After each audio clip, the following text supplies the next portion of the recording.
Ginto.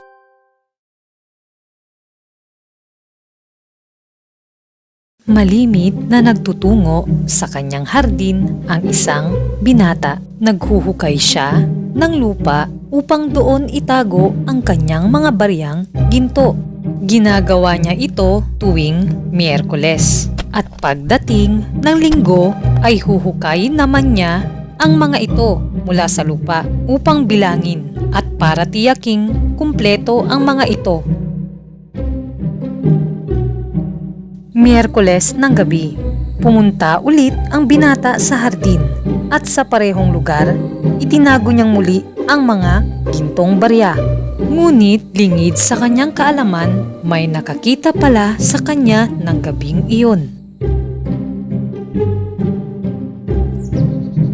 Linggo ng umaga, gaya ng dati, pumaroon sa kanyang hardin ang binata.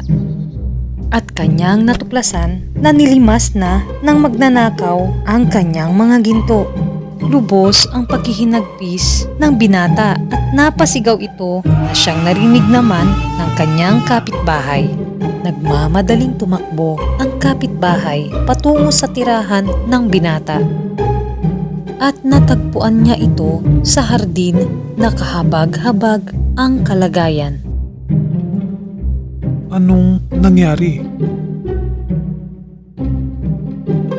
Ninakaw ang aking ginto.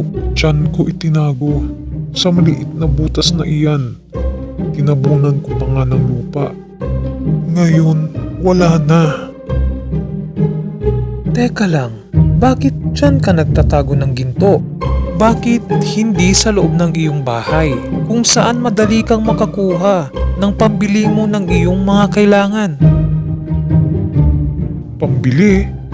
Ni minsan, hindi ko binawasan ang mga ginto at kahit kailan, hindi pumasok sa aking isip na gastusin ang mga iyon. Kung ganon, naglakad sa hardin ang kapitbahay at pumulot ito ng malaking bato. Lumapit siya sa binata. Ayan ang bato. Takpan mo ng lupa.